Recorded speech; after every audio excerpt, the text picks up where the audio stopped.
podcast, or this episode, I should say, is that I was just telling you that when I talk to you in my chair and all the stories you've told me and how it like sticks with me, you know, how much you help these kids and the story, you know, how much an impact you make on their lives. And I want the listeners to know how amazing you are. Oh, I appreciate it. So, I mean, can you tell like maybe a success story that, you know, from one of your students who you've Definitely. changed? You know, to be honest, I feel like he changed me. He was actually a student that I had at the non-public. So this was years and years and years ago. He came and he was like in third grade, and he was just in the school. So he wasn't technically mine initially, you know. But I saw him and he was just disgruntled. You know, he was kind of like running around the campus, frustrated, you know, avoiding everyone, avoiding adults, just scared, you know, really, really scared. I had found out that he, you know, he's on the spectrum, and at that time, I think, you know, this was almost 20 years ago, there wasn't as much knowledge as there is now about, you know, students that are on the spectrum. And I think, you know, it was more of like, oh, he's having these behaviors, we need to stop this. And, you know, I just was so curious about him. And so I worked there all those years. And so he left, he ended up, you know, kind of graduating out of this non-public. His behavior had changed so much. And he wanted to go back to a public high school. And I'm not going to lie, I was like so proud of him, but just so scared for him. And, you know, a little selfishly, like, I wanted to see you through the end. You know, that's kind of how I felt. But, you know, I, you know, pushed him and was excited and, you know, talked with his family, and, you know, we were just so excited, and he ended up leaving. And I knew he was in the district, but I didn't really know that much about the district, you know, of how they ran things or what exactly it was going to look like.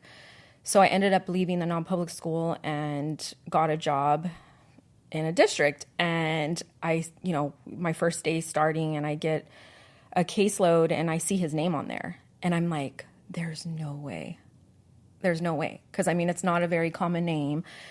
And so, you know, I said, hey, like, you know, is he going to be on my caseload? Because I was working with another partner, and they asked why. And I said, I actually know him. You know, I like know who he is. And surprisingly, I thought that the district would support that, because that would be such a great way of having that continuity, you know, and I knew him, and they opposed that idea.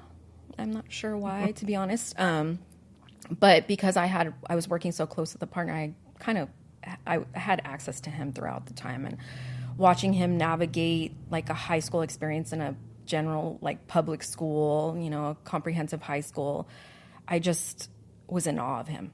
I really, really was in awe of him. Like, he like obviously knew everything that we had taught him, you know, like his little bag of tricks. Like, I saw him kind of like, you know, I'm going to go to the restroom, or, you know, just doing these little, you know, skills that we had taught him, and, you know, just advocating for himself in such a way. And then I actually was able to see him graduate. And one of my favorite pictures is of him and I hugging. You know, someone caught it. And I was like, when do you as an educator get to see like a kid from that small all the way and to walk across the stage? And it was such a powerful moment for me. I mean, his parents were there, and they just were like, I'm so glad you were here to experience it, you know? Yeah. Now he's almost 30 years old. Shut up. Yes. And, you know, he has an amazing job. I mean, he's doing so good for himself. He's traveling all over. He, you know. How did you know that?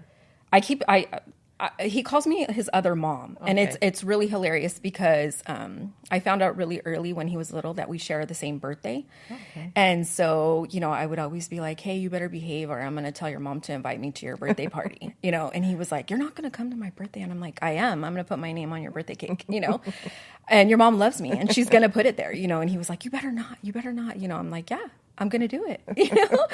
And so I've always kept in contact with his mom, and then, you know, through social media, like, I was able to still keep in contact with him. And, you know, he lives close by to me, and so, you know, I know it's, you know, That's amazing. Yeah, I know it sounds so crazy to people that are like, professional, experience, you should separate it. But I just really do feel that every student that comes in, they're my kids. Mm-hmm. Like, I love them like my kids. I treat them like my kids. I buy them Christmas and birthday gifts, and I really want them to have like a trusted adult. And I'm grateful that he feels that I'm one of those people, Yeah, for sure. I'm not going to lie. Like, he's one of the first texts I get. Happy Mother's Day, Mom. Like, how are you? Like, I hope things are good. I love that. Yeah. So, it's great to see him navigate in such an amazing way, and to really, I love travel so much. So I just live vicariously through him now. He posts all of his stories and I'm like, oh my gosh, tell me about that. I want to go there. He's done so many great recommendations. So it's, he'll always be like my number one, looking back and saying, consistency really does pay off. It shows that, the kids just need consistency. As an educator, how do you how does it impact your daily life, of your home life, when things are hard? When things are hard and these kids,